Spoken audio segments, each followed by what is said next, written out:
10 WWII survival heating hacks that beat modern heaters. Preppers, you really need these. Back then, they didn't have thermostats. No fancy heaters, no electric blankets humming in the background.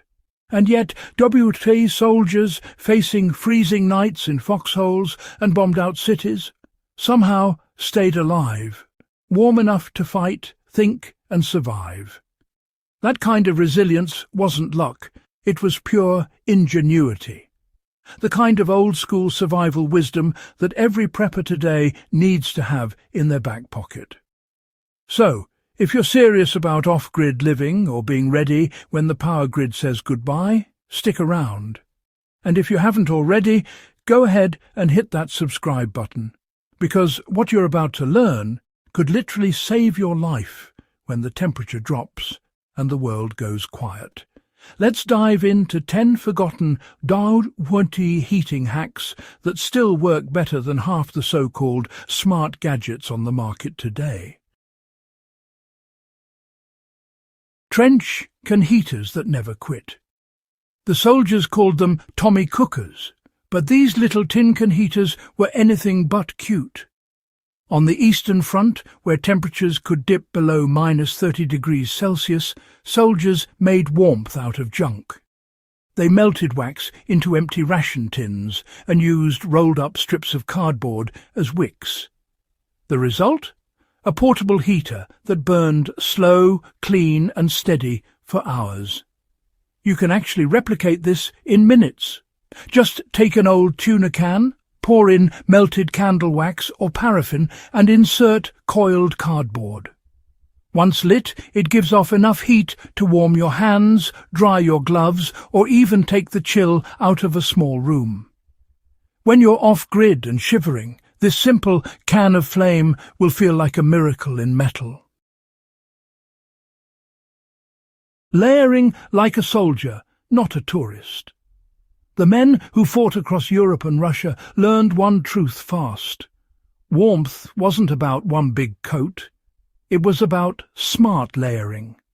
They wore wool base layers that held heat even when wet, a loose mid-layer to trap air, and a tough outer shell to block wind. It was a living insulation system that could mean the difference between frostbite and survival. You can use the same logic indoors. Forget the bulky parka.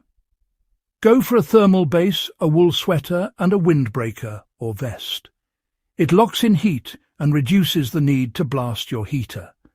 And remember what the veterans said, if you sweat, you freeze later. Stay dry. Stay alive. Hot stones, the original heat batteries. When fuel was gone and the fire couldn't stay lit, soldiers turned to stones. They'd heat them in the fire, wrap them in cloth, and slide them under blankets or inside boots before sleeping. The stones radiated gentle heat for hours, long after the flames had died out. At home, you can do this safely by heating smooth river stones in your oven at 180 degrees Fahrenheit or 80 degrees Celsius for about 30 minutes. Wrap them in towels, and they'll hold heat for hours. It's quiet, sustainable, and surprisingly effective. Long before there were rechargeable hand warmers, there were rocks, nature's batteries. In bombed-out villages and trenches, soldiers made ovens from dirt, clay, and scrap metal. A small pit lined with stones, covered with a metal sheet, could bake bread, dry clothes, and warm hands, all without visible flames that might give away their position. You can build your own version today. A simple backyard earth oven or Dakota fire pit can cook food and warm your shelter during an outage. Indoors, fill a thick metal pot with sand and place a few tea lights beneath it. The sand stores and releases heat slowly, just like those wartime ovens did. It's not fancy. It's brilliant. In the trenches, warmth came from teamwork. Soldiers would sleep shoulder to shoulder under shared blankets, or even use small animals for warmth. They'd dry socks under their coats, using their own body heat. It wasn't desperation, it was physics. If the grid goes down, remember this trick. 2 people under the same blanket generate exponentially more heat than one. Alone? Use multiple layers and eliminate air gaps. Put your sleeping bag inside another blanket or coat. You'll trap heat in a microclimate that's efficient and fast. The old-timers called it heat pooling, and it works flawlessly even now.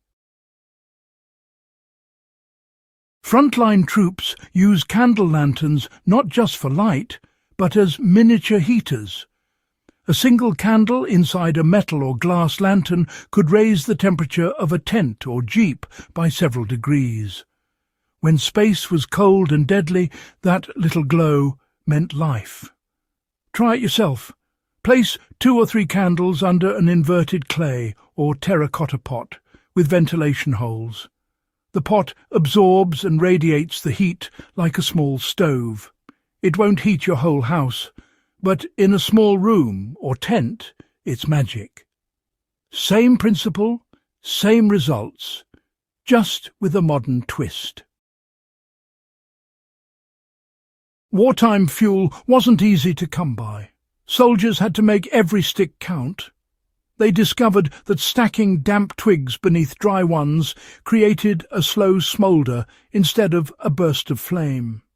Mixing wood with charcoal extended burn time and reduced smoke. When using a fireplace or wood stove, apply the same idea. Start with kindling, then add thicker logs.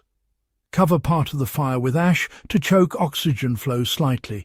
It burns slower, stays hotter longer, and conserves fuel. Efficient fires were survival currency then, and they still are now. Soldiers were masters of heat direction. They learned to place reflective surfaces, like metal sheets, ration tins, or even polished helmets, behind their small fires or lanterns. That bounced precious warmth back toward them instead of losing it to open air. You can do the same by placing a reflective board, foil, or metal sheet behind a small heater or candle setup. It doubles the effective warmth without extra fuel. Smart heat isn't just about making more. It's about not wasting what you have. Many soldiers froze not because of the air, but because of the cold ground leaching away their body heat. Those who survived learned to layer straw, leaves, or even spare clothes beneath them before sleeping. Ground insulation could mean the difference between life and death. During World War II, soldiers learned that hot food wasn't just comfort, it was survival. Even lukewarm soup could stabilize body temperature and morale in freezing weather. When rations froze solid, they'd thaw them near trench heaters or on warm stones, just enough to eat. For preppers, this is crucial. Keep foods that can heat easily, instant soups, oats, or dehydrated meals that come alive with just a bit of warm water. In cold environments, eating warm meals keeps your body's internal furnace running strong. Warm from the inside, warm from the outside. That's the real secret of battlefield survival.